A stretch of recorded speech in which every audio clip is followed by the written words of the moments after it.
స్తోత్రం. చూడు, మరి ఒక స్త్రీ, భర్త లేని స్త్రీ, పెద్దావిడ, ముసలావిడ, దేవునికి భయపడకయు మనుషులను లక్ష్య పెట్టకయు ఉండు ఒక అన్యాయస్తుడైన న్యాయాధిపతి దగ్గరికి పోయింది. మరి స్థల వివాదంలో పోయిందో, పొల వివాదంలో పోయిందో, అప్పు సమస్యలో పోయిందో, మొత్తానికి అన్యాయం పొందింది ఒకడి వల్ల. ఆయన కలుసుకొని, అయ్యా నా పక్షాన మాట్లాడేవాళ్ళు ఎవరు లేరు, నువ్వు న్యాయాధిపతివి, ఫలానోడు నాకు ఇట్లా అన్యాయం చేశాడు, నువ్వే న్యాయం తీర్చాలన్న. 2 రోజులు ఆగిరాపో అన్నాడు. ఇది ముందే అన్యాయస్తుడు కదా. సరే 2 రోజులు ఆగి మళ్ళా 2 రోజులు ఆగిరాపో అన్నాడు. 2 రోజులు ఆగి, ఏ టైంలో రావాలయ్యా? ఉదయం 10ంటికి రా అన్నాడు.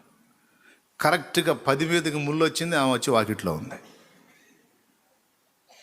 ఇది బయట వచ్చింది, కనపడింది. అయ్యా నమస్తే అయ్యా, నువ్వా?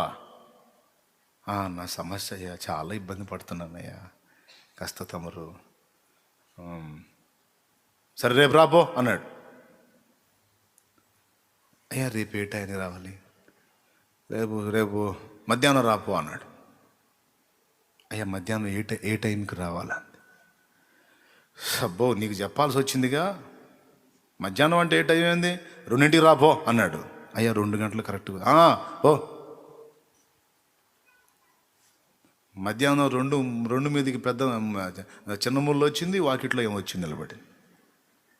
పొరపాటున కూడా ఒక్క నిమిషం కూడా తేడా రావట్లేదు, కరెక్ట్.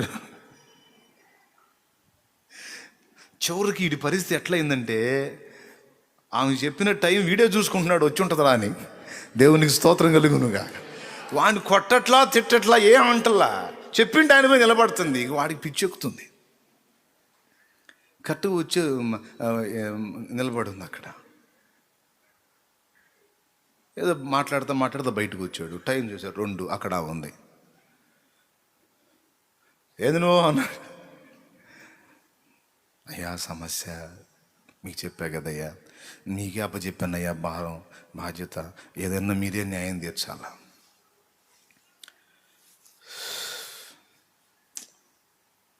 సరే ఎల్లుండు సాయంత్రం కనపడు అన్నాడు. అయ్యా ఎల్లుండా? సాయంత్రమా? ఏ టైం ఉన్నాడు? అంతకుముందు ఎల్లుండి అనేవాడు కదా, రేపు 2 రోజుల తర్వాత అనేవాడు. ఇప్పుడు ఎల్లుండు సాయంత్రం, ఇక టైం ఒక్కటే అడిగింది. సాయంత్రం అంటే 7ంటికి కనపడు అన్నాడు. ఈ వీడు ఆలోచిస్తున్నాడు, 7 అవుతుంది వస్తుంది, 7 అవుతుంది వస్తుంది, 7 అవుతుంది వస్తుంది. మెంటల్ టార్చర్ అయిపోయింది వీడికి. వాడే వచ్చి చూస్తున్నా, 7 అవగానే పరిగెత్తుకుంటూ వచ్చాడు, వాకిటి దగ్గరికి నిలబడి ఉంది. వచ్చావా?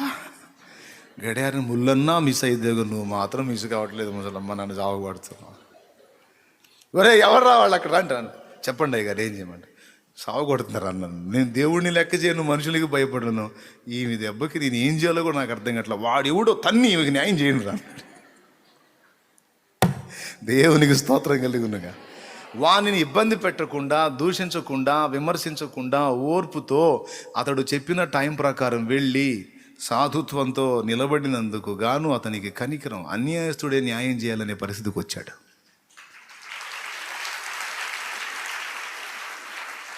మీ పరలోకపు తండ్రి వానికంటే శ్రేష్ఠుడు కదా. మరి నిశ్చయముగా నీ మనవులు ఆయన వినును కదా.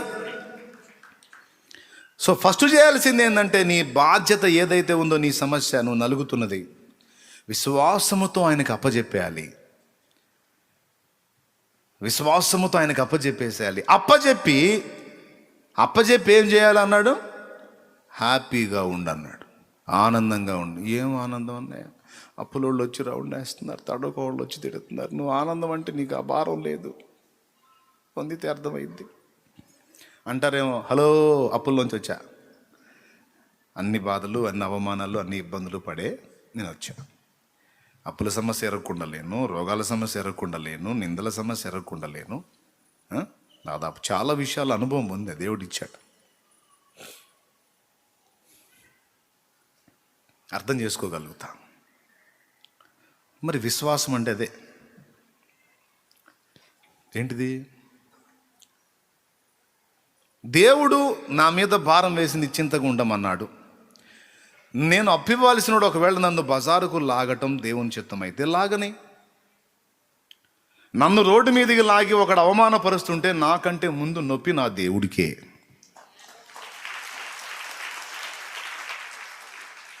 అసలు ఇంకా నేను ఇంకొక మాట కూడా చెప్తా. అసలు కొంతమందికి భయం వేసిద్దేమో కానీ అసలు ఇంకో మాట కూడా చెప్తా. అసలు దేవుడు తొందరగా జోక్యం చేసుకోవాలంటే అసలు అట్లా మనల్ని రోడ్డుకు లాగేవాడు ఎవడన్నా హెల్ప్ చేస్తే బాగుండు అనిపిస్తుంది. అర్థం కాలేదా? మళ్ళీ చెప్పేదా? దేవుడు చాలా తీవ్రంగా తొందరగా పరిష్కారం చేయాలంటే మనల్ని రోడ్డు మీదకి లాగి ఎవడన్నా హెల్ప్ చేస్తే బాగుండు అనిపిస్తుంది. అప్పులోళ్ళకి ఎంత ఓదార్పు అనుకున్నా ఈ మాట. దేవునికి స్తోత్రం కలుగును గాక. హల్లెలూయా. నేను అందుకే గతంలో ఒకసారి చెప్పాను, ఎవరైనా మిమ్మల్ని అవమానపరిస్తే వాళ్ళు మీ కొరకు గొప్ప త్యాగం చేస్తున్నారు. ఎవరైనా మిమ్మల్ని రోడ్డుకు లాగి ఇబ్బంది పెడితే వాళ్ళు మీకోసం గొప్ప త్యాగం చేస్తున్నారు. ఏంటి గొప్ప త్యాగం తెలుసా? మొట్టమొదటిది, నీ మీదికి దేవుని కనికరం వచ్చి నువ్వు ఆశీర్వదించబడటానికి వాళ్ళు తోడ్పాటు అందిస్తున్నారు. ఆ విధంగా దేవుని కనికరం నీ మీదికి రావడానికి, దేవుని కోపాన్ని వాళ్ళు స్వీకరించడానికి తెగించారు. మరంతేగా ఆయన బిడ్డపైన నిన్ను ఇబ్బంది పెడితే ఫస్ట్ ఎవరి మీదకి ఏమొచ్చింది? బిడ్డ మీద కనికరం, వాడి మీద వాడు తన్నులు తింటాడు లేదా? అంటే నిన్ను బాగు చేయటానికి వాడు పనిగట్టుకొని తన్నులు తినటానికి సిద్ధపడ్డాడు. సో ఇది ఉందని సంగతి వాడికి తెలియదు. దేవునికి స్తోత్రం. ఇప్పుడు వాడు పరోక్షంగా మనకు ఉపకారే అపకారే? ఎంతమందికి అర్థమైంది ఈ మ్యాటరు? నిజంగా అర్థమైందా? హెల్ప్ చేస్తున్నాడు వాడు. దావీదు షిమి దావీదుకు చేసింది అదే. షిమి అనేవాడు దావీదుకు చేసింది అదే. కొడుకు తండ్రి మీద తిరుగుబాటు చేసి దావీదును సింహాసన భ్రష్టుని చేసి తరిమేస్తే దావీదు తన సమూహంతో కొండలకు పారిపోతుంటే మార్గ మధ్యలో ఈ షిమి అనేవాడు సౌలు సంబంధి, అంటే దావీదుకు ముందున్న రాజు సంబంధి. దావీదు లోయలో పడి వెళ్తూ ఉంటే దావీదు మీద దుమ్మెత్తి పోస్తూ, ఛీ పో దుర్మార్గుడా, నీచుడా, నీ యజమానికి నువ్వు చేసిన దుర్మార్గాలే నీకు శాపాలై తగిలి నాశనం అయిపోయావు, సర్వనాశనం అయ్యావు, నీకు తగిన శాస్త్రే జరిగింది అని దుమ్మెత్తి రాళ్ళు జిమ్మి మట్టి పోసి గందరగోళం చేశాడు దావీదు మీద. దావీదేమన్నాడండి? అసలేం పట్టించుకోవట్లా. చెవులు లేని చెవిటి వాడి వాళ్ళు వెళ్ళిపోతా ఉన్నాడు. పక్కన ఉన్న వాళ్ళకి ఆవేశం వచ్చింది. ఇంత బతికినోడిని నేను ఇంత వేసి మాటలు అంటుంటే నీకు రోషం చచ్చిందేమో, మేము ఊరుకోం అన్నారు. దావీదు కంటే పరాక్రమవంతులు వీళ్ళు, దావీదు కంటే రోషగాళ్ళ, దావీదు కంటే యుద్ధతంత్రం తెలిసిన వాళ్ళ. ఉన్న దగ్గరే ఉండి ఏం లేదు, అక్కడ ఈటు తీసుకొని ఒక్క పోటు ఇసిరాడంటే వాడు అక్కడే అవుట్. పక్కనాడి దగ్గర ఈటు తీసుకొని ఒక్కసారి ఆ ఈటు ఇటీరా అని ఆ ఈటు తీసుకొని ఆ మెరక మీద మాట్లాడుతున్న వాడి వైపు చూసి ఈటు తీసి ఇసిరితే ఇంకో రెండో మాటే లేకుండా ఆడు పడిపోతాడు, ఆడు చచ్చిన కుక్కలాగా.